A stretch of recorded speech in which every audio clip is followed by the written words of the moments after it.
le mépris que peuvent avoir les gens de quotidien pour TPMP est typiquement un mépris bourgeois. Ça, c'est clair. C'est vraiment, mais ça sointe la distinction bourgeoise parce que, en fait, je le disais dans l'histoire de ta bêtise, un de mes livres précédents, quand j'analysais la bourgeoisie que j'appelais un peu progressiste, un peu centriste, tout ça, quotidien, je l'ai souvent dit, a été un matériau pour moi exceptionnel, quotidien, un matériau quotidien d'analyse de cette bourgeoisie. Parce que c'est l'organe central de la bourgeoisie cool, quotidien, vraiment. Donc il suffit de les regarder. Et il y a chez eux, comme je le disais dans l'histoire de ta bêtise, des positionnements politiques qui sont beaucoup des positionnements de goût. Enfin, j'insistais beaucoup sur le fait que finalement, dans l'antithèse entre Obama et Trump, ils n'avaient pas grand-chose à dire sur le contenu. Nos amis de quotidien ne défendaient pas Obama contre Trump, ils adoraient Obama, c'était vraiment leur saint patron, quoi. Ils ne défendaient pas tant Obama parce que Obama a fait sa seule mesure véritablement de gauche qui est l'Obamacare, c'est-à-dire un système de sécurité sociale, enfin, en tout cas d'assurance maladie, un peu, qui sortent un peu du struggle for life habituel de ce pays ultralibéral, de cette espèce de grand pays du capitalisme et donc de grand pays de la sauvagerie. Mais c'était pas ça, c'était parce que Obama est tellement plus classe. D'abord, il a une meilleure tête, il est noir, c'est pas mal, quoi, quand même intéressant, il est métisse.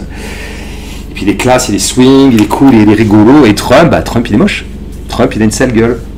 Alors Trump n'est pas du tout un populo, hein, pas du tout. C'est un héritier, milliardaire, etc. Mais il a une sale gueule. Ils insistaient beaucoup sur ses cheveux. Ils disaient toujours cheveux, quelle faute de goût. Il se marrait beaucoup sur ses cheveux, comme s'il y avait que ça à dire de Trump. Voilà. D'ailleurs, Trump leur manque beaucoup en ce moment. Et donc, leur positionnement de classe sont des positionnements de goût. Et effectivement, de l'autre côté, à TPMP, vous avez le mauvais goût. Le mauvais goût.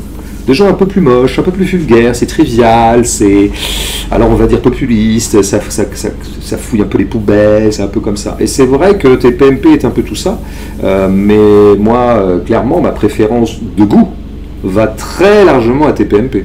Vraiment, c'est là que je me sens chez moi. Okay. Oui, avec leur humour, leur truc comme ça. Vous pourriez y aller ou pas ? Ah non, mais pas du tout je pourrais pas y aller, non, mais je précise pourquoi. Ouais. C'est pas du tout par... oh non, mais moi, à TPMP, moi, François de Gaulle, pas du tout. C'est juste qu'en fait, on n'a pas le temps de parler. D'accord, ok. Ouais. Donc je comprends pas qu'un intellectuel puisse aller là-bas, quoi. Je veux dire, c'est pas possible. Moi, le jour où Hanouna, il me dit, on fait 3 heures avec toi, ouais, je dis, ouais, si tu veux, pas de problème, on y va. Okay. Mais 3 heures, pas 1 minute entre Gilles Verdez qui aboie et Castaldi qui fait une vanne sur les caleçons et et encore une fois, je ne méprise pas du tout ces gens-là. Ouais. Moi, je les trouve plutôt, ils me font marrer en fait. Ouais. Je me marre pas mal avec eux. Ce qui me fait moins marrer, c'est Hanouna peut me faire marrer. D'ailleurs, il s'est fait connaître d'abord comme comique. Hanouna, moi, je le suivais à la grosse émission il y a 20 ans. Oui. Il était plutôt marrant. Et je le trouve assez drôle. Je le trouve beaucoup moins drôle, c'est tout ce que j'entrevois. Alors lui, de son imaginaire politique. Alors lui, vraiment, lui, c'est le boutiquier, mais là, dans toute sa splendeur. C'est un ultra-libéral. Oui, je pense qu'il est... Il est sarkozyste, Hanouna, je veux dire. Il est peut-être pas au courant, hein, parce que des fois, il se pique comme ça d'être une espèce de républicain centriste, unanimiste. Non, c'est un vrai... c'est un patron, quoi. Pas vraiment comme un patron. Il a l'idéologie des patrons, l'idéologie de la concurrence, de la compétition. Voilà. Là, quand ça ressort chez lui... Mais nos amis TPMP sont tout autant des boutiquiers, simplement comme c'est des gens de goût qui viennent pas de la même bourgeoisie, d'une bourgeoisie plus classe, hein, plus racée, plus raffinée. On parle beaucoup de mode d'ailleurs, à la mode, l'élégance toujours. Et puis Catherine Deneuve est la marraine de l'émission, bien sûr. Catherine Deneuve, la grande Catherine. On est chez les châtelains là un petit peu. Donc on a une bourgeoisie qui va mépriser les boutiquiers qui se voient trop. On va appeler ça les vendeurs de t-shirts, quoi. Mais TPMP, quotidien, c'est tout autant des boutiquiers que TPMP. Mais ils emballent ça dans un écrin de classe, ils savent dissimuler, ils ne piaillent pas.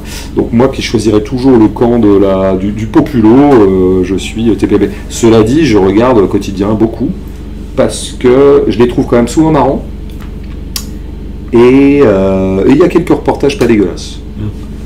Ce qui est tout à fait accablant à quotidien, c'est... D'ailleurs, ils ne m'inviteront jamais, hein, ça c'est sûr. Non, mais bien avant que j'ai pu dober sur eux. Non, c'est les interviews. Là, c'est la fête de la bourgeoisie. Là, Moi, je pense que Yann Barthès interviewant Sandrine Kiberlin...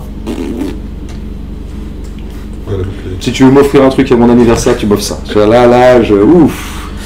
Là, on est dans l'absolu du chic. C'est le chic. Donc moi, j'aime pas le chic, alors je préfère... voilà.